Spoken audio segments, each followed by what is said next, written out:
आपका civil score खराब है। सवाल ये है क्यों खराब है। आपका सिविल रिपोर्ट में कोई राइट ऑफ अकाउंट है या तो सेटलमेंट अकाउंट है, तब आपका सिविल स्कोर जरूर खराब होगा।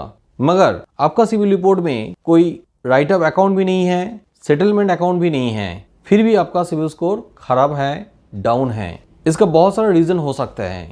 क्या क्या कारण है सिविल स्कोर खराब होने का, ये जानने के लिए सबसे इम्पोर्टेंट है सिविल रिपोर्ट को ठीक तरह से रीड करना। कैसे आप सिविल रिपोर्ट रीड करोगे, इस वीडियो में मैं डिटेल में बताएंगे। मेरा ही एक कस्टमर जिसका सिविल रिपोर्ट देख के मैं सारी चीज एक्सप्लेन करेंगे। मुकुल बनर्जी, जिन्होंने उनका रिसेंट सिविल रिपोर्ट दिया है ट्रेनिंग वीडियो बनाने के लिए, जिसके थ्रू बहुत सारा लोगों को एक साथ हेल्प हो, इसलिए मैं मुकुल बनर्जी को स्पेशल थैंक्स देंगे। चलिए देखते हैं कंप्यूटर स्क्रीन पे। पहले हम ट्रांसयूनियन का जो वेबसाइट है, ऑफिशियल वेबसाइट, वहाँ पे चलते हैं।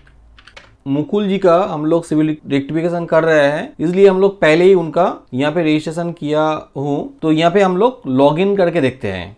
यहाँ पे ईमेल आईडी डालना होगा, एंटर कीजिए। लॉगिन करने के बाद आपको सिविल स्कोर दिखाई देगा। यहाँ पे देख रहे हो 624 स्कोर है मुकुल जी का। उन्होंने फर्स्ट टाइम जब सिविल रिपोर्ट देखे थे, सारे डिटेल यहाँ पे था जो डैशबोर्ड में। अभी उन्होंने सब्सक्रिप्शन नहीं किया है, इसलिए ये जो डिटेल है हेजी दिखा रहा है। क्रेडिट समरी जो है यहाँ पे एक ग्राफ रहता है, वो भी हेजी दिखा रहा है। मैं मेरा जो सिविल रिपोर्ट है वो दिखाता हूँ, जहाँ पे मैंने सब्सक्रिप्शन लिया हूँ।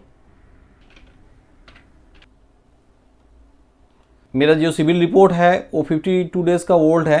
मैंने सब्सक्रिप्शन लेके रखा है 18/3/2022 तक। मैंने रिफ्रेश कर सकता हूँ एवरी 1 डेज गैप में, जितने चाहे उतने बार मैं सिविल रिपोर्ट देख सकता हूँ। इसके लिए कोई इंक्वायरी मेरा सिविल रिपोर्ट में नहीं दिखाएगा। इधर क्रेडिट समरी रहता है, मेरा एक भी लेट पेमेंट नहीं है, इसलिए 0 दिखा रहा है। अकाउंट लास्ट 3 इयर्स में मेरा 4 ओपन हुआ है और इंक्वायरीज यहाँ पे 11 दिखा रहा है। डेप्थ ऑफ क्रेडिट कितना दिन से मेरा ये क्रेडिट रिपोर्ट है वो दिखा रहा है 8 ईयर्स। 11 इंक्वायरीज मैंने लोन लेने के लिए किया नहीं है। मैं लोन का भी काम करता हूँ, लोन डीएसए हूँ, इसलिए बहुत सारा कंपनी में इंक्वायरी करते हैं, इसलिए इंक्वायरी इतना ज़्यादा हो गया है। स्कोर हिस्ट्री भी दिखाता है, जहाँ पे एक ग्राफ दिखा रहा है। देखिए 812 पहले स्कोर था 2021 अप्रैल में, मार्च अप्रैल में। बीच में 5 to 6 पॉइंट गिरा है, उसके बाद फिर से उठ के 812 हो गया है। चलिए देखते हैं मुकुल जी का जो रिपोर्ट मैं दिखा रहा हूँ, वहाँ पे आपको ज़्यादा कुछ देखने के लिए मिलेगा। देखते हैं उनका रिपोर्ट। डैशबोर्ड में जो मेनू बार है, यहाँ पे क्रेडिट रिपोर्ट ऑप्शन है, यहाँ पे क्लिक कीजिए। यहाँ क्लिक करने के बाद आपको समरी रिपोर्ट दिखाई देगा पहले, जहाँ पे कंट्रोल नंबर है। मुकुल मैडम का ये जो रिपोर्ट है 13 डेज ओल्ड है। इसके बाद है personal information, contact information, employment information, account information, inquiry information. ये सारी इन्फॉर्मेशन आपको यहाँ से अलग अलग से मिल जाएगा। मगर आप ये सारी रिपोर्ट एक साथ देखने के लिए चाहोगे तो कैसे आपको रिपोर्ट मिलेगा, क्योंकि हम लोग जो सिविल रेक्टिफिकेशन करते हैं उसके लिए बहुत सारे कस्टमर हम लोगों को फ़ोन करते हैं ऑल ओवर इंडिया से। उनका जो प्रॉब्लम है वो बताते हैं, मगर ज़्यादातर केस में ठीक तरह से बता नहीं पाते हैं। तो उस टाइम पे हम लोग बोलते हैं कि आप सिविल रिपोर्ट हमको भेज दो, ताकि हमको देखने के बाद सारी चीज़ ठीक तरह से पता चले। तो उन्होंने बोलते हैं हमने तो लॉगिन कर लिया है, ये सारी चीज़ देख रहा हूँ, मगर कैसे सिविल रिपोर्ट डाउनलोड करें ये मेरे को पता नहीं है। तो मैं आपको दिखाता हूँ कैसे आप सिविल रिपोर्ट डाउनलोड कर सकते हो। पर्सनल इन्फॉर्मेशन में आप क्लिक करो, यहाँ पे देख रहे हो कि प्रिंट रिपोर्ट ऑप्शन है, क्लिक कीजिए। जैसे ही क्लिक करोगे ये रिपोर्ट आपका दिखाई देगा। यहाँ से आप जाके प्रिंट ऑप्शन में जाइए, आपका गूगल क्रोम होगा, तो यहाँ पे आप PDF से सेव कर सकते हो। सेव, आपका कंप्यूटर में रिपोर्ट सेव हो जाएगा। तो मैं ये रिपोर्ट पहले से ही डाउनलोड करके रखे थे। चलिए देखते हैं वो क्रेडिट रिपोर्ट।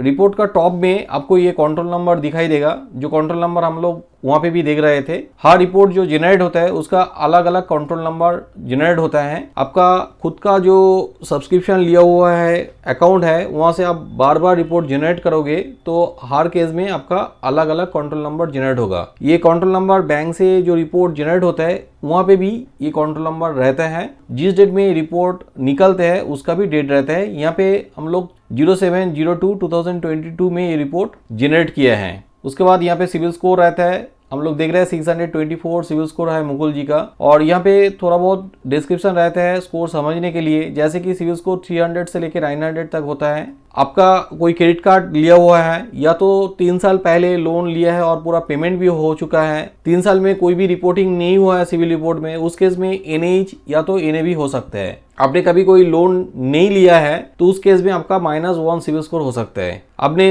इंक्वायरी कर रहा है क्रेडिट इंस्टीट्यूशन में, लोन नहीं मिला है अभी तक, उस केस में भी आपको NH या तो NA स्कोर हो सकता है। फर्स्ट जो सेक्शन है सिविल रिपोर्ट में वो है पर्सनल इन्फॉर्मेशन। पहला नाम रहेगा, उसके बाद डेट ऑफ बर्थ, उसके बाद जेंडर जो है वो यहाँ पे रहता है। इस सेक्शन में आपको आइडेंटिफिकेशन नंबर रहता है, जैसे कि pan number, voter ID card number. आपने पासपोर्ट या तो ड्राइविंग लाइसेंस आप लोन लेने के टाइम में दोगे तो वो भी यहाँ पे रहेगा। इवन रेशन कार्ड भी आप दोगे तो रेशन कार्ड नंबर भी यहाँ पे शो करते हैं। उसके बाद जो सेक्शन आता है वो कॉन्टैक्ट इन्फॉर्मेशन। यहाँ पे पहले रहता है एड्रेस। यहाँ पे जनरली 4 एड्रेस शो करते हैं जो रिसेंट अपडेट हुआ है, मगर यहाँ पे एक एड्रेस देख रहे हो ये लोग मार्किंग किया है, इसलिए किया है मुकुल जी इस एड्रेस में रहता नहीं है, और ये actually data mixing related error है जो हम लोग यहाँ पे मार्किंग किया है। और ये आपको बहुत ध्यान से देखना चाहिए, क्योंकि आपको नाम पे कुछ प्रॉब्लम हो या तो यहाँ पे कॉन्टैक्ट इन्फॉर्मेशन में कुछ प्रॉब्लम हो, आइडेंटिफिकेशन नंबर में कुछ प्रॉब्लम हो, एड्रेस में कुछ प्रॉब्लम हो, सारी जगह में कुछ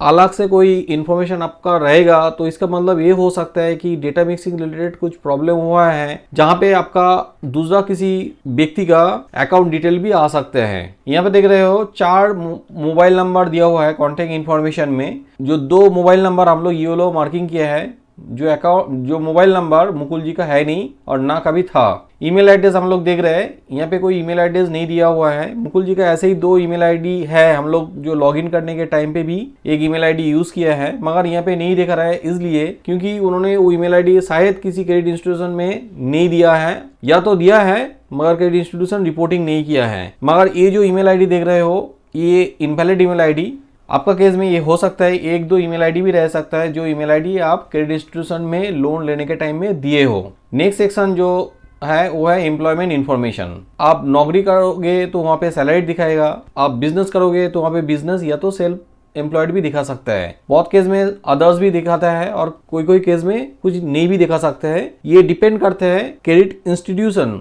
क्या अपडेट कर रहा है। इनकम भी दिखा सकते हैं, यहाँ पे कोई इन्फॉर्मेशन नहीं है, इसलिए कोई क्रेडिट इंस्टीट्यूशन कोई इन्फॉर्मेशन अपडेट नहीं किया है, इसलिए यहाँ पे कोई इन्फॉर्मेशन दिखाई नहीं दे रहा है मुकुल जी का केस में। इसके बाद आता है अकाउंट इन्फॉर्मेशन, जो सबसे इम्पोर्टेंट सेक्शन है क्रेडिट रिपोर्ट में। ये सबसे आपको ध्यान देके देखना चाहिए आपका रिपोर्ट में क्या है, क्योंकि यहाँ पे जो प्रॉब्लम है वो आपको आइडेंटिफाई करना है, और वो आप आइडेंटिफाई कर पाओगे तो रेक्टिफाई कर पाओगे, और रेक्टिफाई होगा तभी जाके आपका सिविल स्कोर इंप्रूवमेंट होगा, सिविल रिपोर्ट सही होगा, जिसके बाद आप लोन ले सकते हो आसानी से। चलिए देखते हैं एक एक करके सारे अकाउंट। पहले जो हम अकाउंट देख रहे हैं वो क्रेडिट इंस्टीट्यूशन का नेम है HDFC bank, account type personal loan, account number भी यहाँ पे दिया हुआ है, ओनरशिप है इंडिविजुअल। इंडिविजुअल का मतलब जो एप्लीकेंट है उनका नाम में ये लोन रहेगा, तो यहाँ पे इंडिविजुअल दिखाता है। यहाँ पे येलो मार्किंग भी है और यहाँ पे एक रेड मार्क दिखाई दे रहा है, ये क्यों दिख रहा है हम बाद में बताते हैं। उससे पहले देखते हैं अकाउंट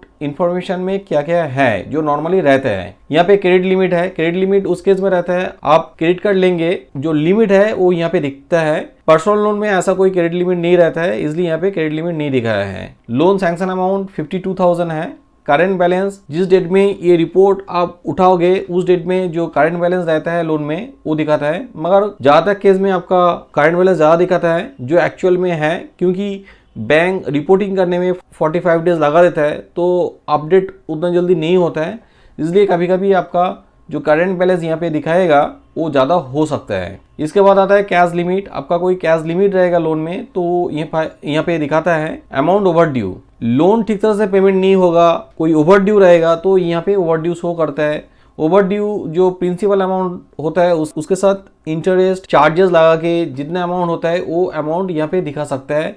इस केस में हम लोग वही देख रहा है कि इनका लोन अमाउंट से ज्यादा ओवरड्यू अमाउंट है। रेट ऑफ इंटरेस्ट इसके बाद आता है रेट ऑफ इंटरेस्ट। यहाँ पे हम लोग कोई रेट ऑफ इंटरेस्ट नहीं देख रहे क्योंकि ये क्रेडिट इंस्टीट्यूशन इस लोन में क्या रेट ऑफ इंटरेस्ट है वो रिपोर्टिंग नहीं किया है। रिपेमेंट टेन्योर, लोन कितने टाइम के अंदर में पेमेंट करना चाहिए वो यहाँ पे दिखाता है। ईएमआई अमाउंट कितना है वो यहाँ पे दिखाता है। इस केस में यहाँ पे ईएमआई अमाउंट रिपोर्टिंग नहीं हुआ है इसलिए नहीं दिखाई दे रहा है। पेमेंट फ्रीक्वेंसी मंथली है। यहाँ पे कोई केस में क्वार्टरली भी हो सकता है, तो क्वार्टरली रहेगा तो क्वार्टरली दिखाएगा। 15 डेज का होगा तो उस हिसाब से यहाँ पे जो फ्रीक्वेंसी है वो दिखाता है। एक्चुअल पेमेंट अमाउंट कितना है वो दिखाता है। यहाँ पे रिपोर्टिंग नहीं हुआ है। डेट ओपन एंड डिसबर्स, जिस डेट में आपका लोन डिसबर्समेंट हुआ है उस डेट यहाँ पे दिखाता है। लोन अकाउंट जिस डेट में क्लोज हो जाता है वो क्लोजिंग डेट दिखाता है। ये अकाउंट एक्चुअली क्लोज नहीं हुआ है इसलिए यहाँ पे क्लोजिंग डेट नहीं है। डेट ऑफ लास्ट पेमेंट यहाँ पे 19/3/2009 में लास्ट पेमेंट हुआ है। Date reported and certified, bank जिस डेट में लास्ट रिपोर्टिंग करता है वो डेट यहाँ पे दिखाता है। अब देखिए 31/12/2021 में ये लास्ट रिपोर्टिंग हुआ है। Value of collateral, type of collateral, ये उन केस में दिखाता है जहाँ पे सिक्योर्ड लोन रहता है। कोई प्रॉपर्टी मॉर्गेज आएगा या तो गोल्ड रहेगा तो वो यहाँ पे दिखाता है। प्रॉपर्टी रहेगा तो प्रॉपर्टी दिखाता है। उस प्रॉपर्टी का क्या वैल्यूएशन है वो वैल्यूएशन यहाँ पे शो करते हैं। तो ये अनसिक्योर्ड लोन है इसलिए यहाँ पे कुछ नहीं दिखाया है। Suit file and wilful default, loan ठीक तरह से पेमेंट नहीं हो रहा है, डिफॉल्ट हो जाएगा तो बैंक कस्टमर के अगेंस्ट में केस कर सकता है, सूट फाइल कर सकता है कोर्ट में जाके। तो उस केस में यहाँ पे सूट फाइल दिखाता है। क्रेडिट फैसिलिटी स्टेटस ये बहुत ही इंपॉर्टेंट है। इस लोन में रिटर्न ऑफ हो गया तो इसलिए यहाँ पे रिटर्न ऑफ लिखाया, यहाँ पे रिटर्न ऑफ दिखाया है। और रिटर्न ऑफ प्रिंसिपल अमाउंट क्या है, रिटर्न ऑफ अमाउंट टोटल कितना है 3,46,379 दिखा रहा है। रिटर्न ऑफ अमाउंट प्रिंसिपल है 44,563। ज्यादा दिन के लिए पेमेंट नहीं हुआ है, इंटरेस्ट चार्जेस लगा के ये लोन अमाउंट बहुत ज्यादा हो गया है। इसके बाद आता है सेटलमेंट अमाउंट। कोई कस्टमर लोन सेटलमेंट करेगा तो यहाँ पे दिखाएगा। पेमेंट स्टेटस जो है 36 मंथ्स के लिए दिखाता है। यहाँ पे जो टाइम पीरियड दिखा रहा है 1/1/2019 से लेके 1/1/12/2021 तक दिखा रहा है। 900 डेज का डिले पेमेंट है इस लोन अकाउंट पे। तो मैं बताए थे शुरू में ये जो मार्किंग किया है इसलिए हम लोग मार्किंग किया है। मुकुल जी ये लोन नहीं लिया है गलती से, या तो डेटा मिक्सिंग के कारण से ये लोन अकाउंट उनका क्रेडिट रिपोर्ट में चलाया है इसलिए हम लोग मार्किंग किया है ये लोग। और हम लोग डिस्प्यूट क्रिएट किए हैं इसलिए यहाँ पे रेड मार्किंग किया है। CIBIL remarks, account ownership error, dispute date, जिस डेट में हम लोग डिस्प्यूट किए हैं 4/2/2022। नॉर्मली ये नहीं दिखाता है, आप डिस्प्यूट नीट नहीं क्रिएट करोगे तो यहाँ पे हम लोग डिस्प्यूट क्रिएट किया है इसलिए ये एडिशनली रिपोर्ट में चलाया है। अकाउंट रिपोर्ट के नीचे कुछ शॉर्ट फॉर्म दिया हुआ है। STD stand for standard, SMA stand for special mention account, SUB सब standard, DBT doubtful debt, LSS loss, number of days pass due, triple cross not reported. ये सारी चीज हम लोग समझ लेते हैं क्योंकि हर अकाउंट में ये चीज आपको देखने के लिए मिलेगा। आपका पेमेंट स्टैंडर्ड होगा, मतलब मंथली आपका पेमेंट रहेगा तो 30 डेज के अंदर में आपका पेमेंट होगा तो उस केस में आपका STD दिखाएगा। आपका पेमेंट जो पेमेंट टाइम फ्रेम 90 डेज रहेगा तो वहां पे भी आप 90 डेज के अंदर में पेमेंट रहेगा तो वहां पे स्टैंडर्ड दिखाएगा। SMA stand for special mention account, normally due date में आपका पेमेंट नहीं होगा और डिलेड होगा तो उस केस में SMA दिखाता है। 0 से लेके 30 डेज तक SMA 0 दिखाता है। SMA 31 डेज से लेके 60 डेज तक SMA 1 दिखाता है। 61 डेज से लेके 90 डेज तक SMA 2 दिखाता है। 90 डेज से ज्यादा आपका डिलेड पेमेंट होगा तो उस केस में ACU भी दिखाएगा। और 12 महीने के लिए आपका लोन रिपेमेंट नहीं होगा उस केस में DBT दिखाता है। LSS भी कभी कभी उस केस में दिखाता है जो लॉस अकाउंट है जहां पे क्लेम किसी तरह से उनको लोन रिपेमेंट नहीं हो रहा है। नॉर्मली ऐसे में पब्लिक सेक्टर अंडरटेकिंग बैंक जो है वहां पे दिखाता है। Private bank, non banking finance company जितना दिन के लिए डिले पेमेंट हो रहा है वहां पे उतना दिन लिखता है, मगर PSU बैंक ज्यादातर केस में SMA लिखता है। यहाँ पे जो अकाउंट हम लोग देख रहे हैं 900 डेज डिलेड पेमेंट दिखा रहा है, मगर PSU बैंक में ये SMA दिखाता है। कोई PSU bank delayed payment days भी दिखाता है तो ये केस टू केस वैरी करता है। मगर 60 डेज का आपका डिलेड पेमेंट दिखाएगा तो उस केस में जितना स्कोर आपका डाउन होगा उसके जगह में SMA दिखाएगा, उससे बहुत बुरा इफेक्ट पड़ता है सिबिल स्कोर में। ये चीज जरूर आप ध्यान में रखिए। डाउटफुल डेट होगा तो बहुत ही खराब है आपका अकाउंट के लिए, स्कोर बहुत खराब हो जाता है। यहाँ पे हम लोग देख रहे हैं ट्रिपल क्रॉस जो नॉट रिपोर्टेड, बैंक की तरफ से कोई रिपोर्टिंग नहीं होगा तो ट्रिपल क्रॉस दिखाता है। इसका मतलब उनका डिलेड पेमेंट कुछ नहीं हुआ है जो STD का बराबर है। इसके बाद यहाँ पे और एक अकाउंट हम लोग देख रहे हैं जो है क्लिसकैप का पर्सनल लोन। यहाँ पे क्रेडिट लिमिट कुछ नहीं है, सैंक्शन अमाउंट 60,982, करंट बैलेंस 0 है, अमाउंट ओवरड्यू भी 0 है। यहाँ पे देखिए रेट ऑफ इंटरेस्ट जो क्लिसकैप रिपोर्टिंग किया है 37.06%, रिपेमेंट टेन्योर था 46 month, EMI amount 2518, payment frequency monthly. तो सारे डिटेल यहाँ पे रिपोर्टिंग हुआ है, इसलिए रिपोर्ट में सिविल रिपोर्ट में दिखाई दे रहा है। डेट ऑफ डिसबर्समेंट हुआ था 2006 में, 21/7/2006 में। डेट ऑफ क्लोज भी हो गया है 07/5/2010 में।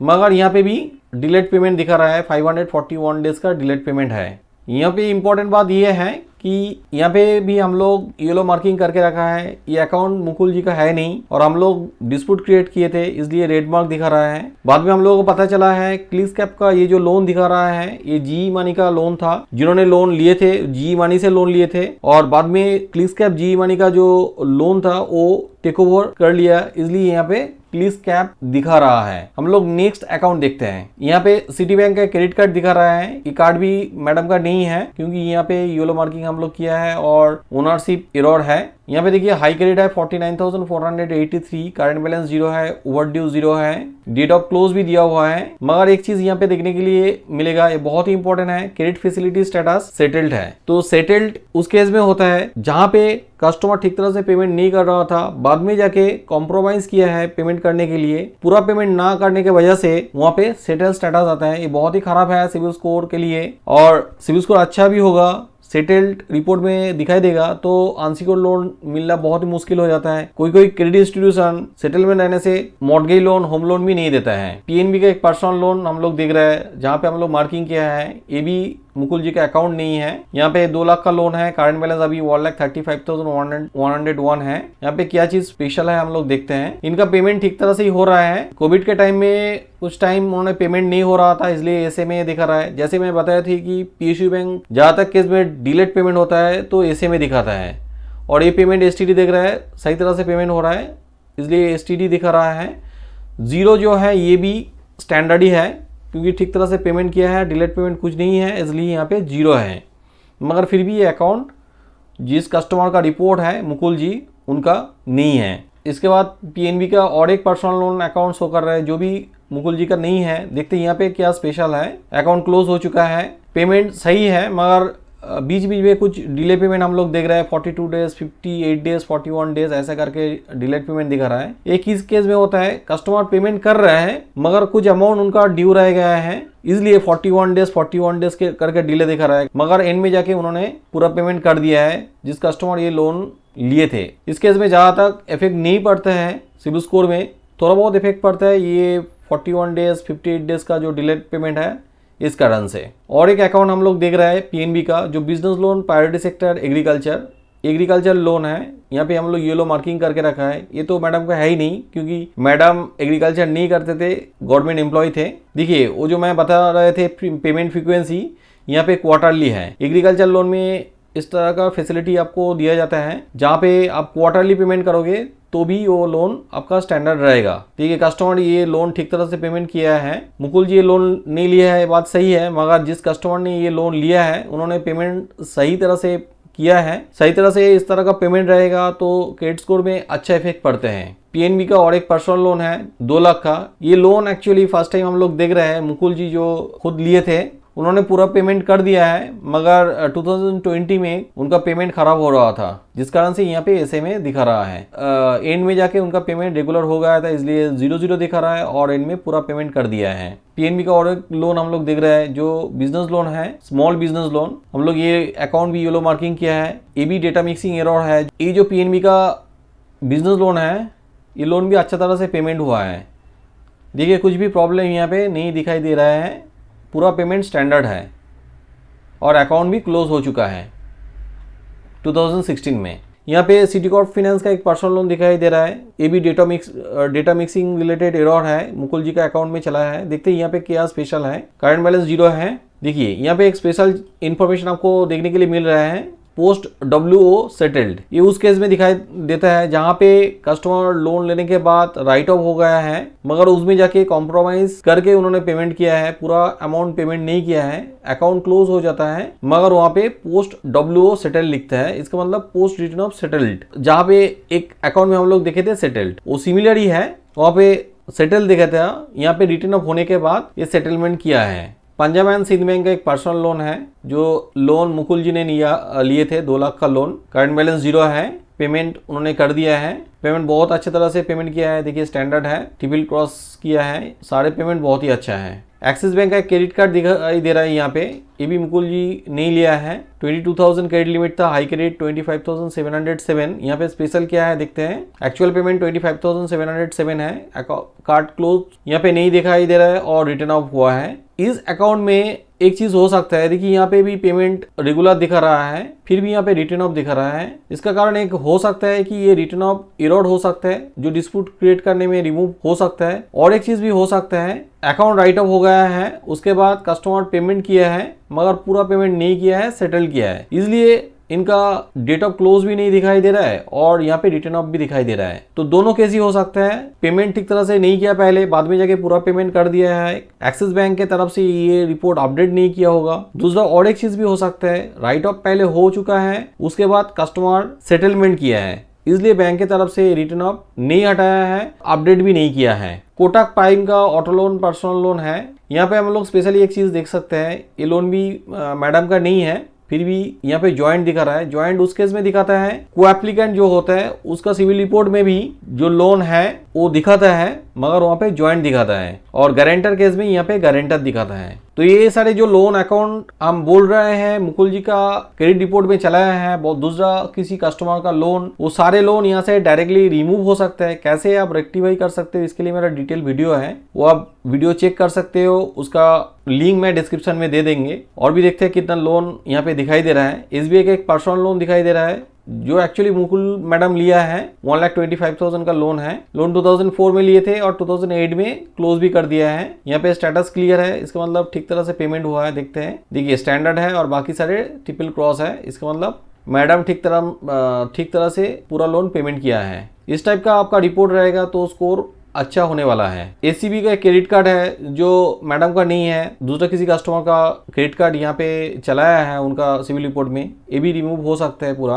SBI का क्रेडिट कार्ड है जो यहाँ पे दिखाई दे रहा है 9,879, ये एक्चुअली मुकुल मैडम लिए थे और पेमेंट भी बहुत जल्दी करके क्लोज कर दिया है, यहाँ पे कुछ प्रॉब्लम नहीं है। तो ये सारे था आपका अकाउंट डिटेल्स। बहुत सारा ऐसा अकाउंट है जो अकाउंट मुकुल जी नहीं लिया है, फिर भी उनका सिविल रिपोर्ट में सारे अकाउंट चलाया है। ये सारे अकाउंट रिमूव हो सकते हैं, इसका सही प्रोसीजर आपको जानना है, कैसे आप रिमूव करोगे, ये सारा डिटेल वीडियो है, मैं पहले ही बोल चुका हूँ, उसका लिंक मैं जरूर दे देंगे। ये जो अकाउंट डिटेल मैंने समझाया हूँ, आपको समझने में किसी जगह में दिक्कत होगा तो जरूर आप कमेंट करके बताइए। इसके बाद आता है इंक्वायरी इन्फॉर्मेशन। जितने सारे लोन के लिए इंक्वायरी हुआ है सारे डिटेल यहाँ पे रहते हैं। पहले मेंबर नेम, उसके बाद डेट ऑफ इंक्वायरी, उसके बाद inquiry purpose and inquiry amount. यहाँ पे देख रहे हैं PNB 13/1/2022 में इंक्वायरी किया हुआ है, किस टाइप का लोन यहाँ पे मेंशन नहीं है इसलिए अदर है। सेंट्रल बैंक का इंक्वायरी हुआ है। जितना सारा इंक्वायरी यहाँ पे किया हुआ है, यहाँ पे एक पर्सनल लोन का इंक्वायरी किया हुआ है 3,01,000 का, जो FICCL लिखा हुआ है, फुल फॉर्म है फुलेट्रॉन इंडिया क्रेडिट कंपनी लिमिटेड।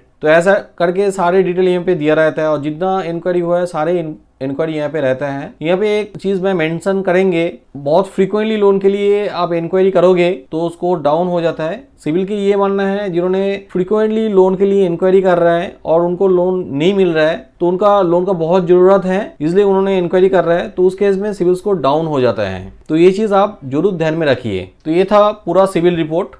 उम्मीद रखता हूँ सिविल रिपोर्ट आप कैसे रीड करोगे वो आपका समझ में आ गया। किसी जगह में आपको समझने में दिक्कत हुआ है तो आप कमेंट करके बता सकते हो, मैं जरूर आपका कमेंट का आंसर करेंगे।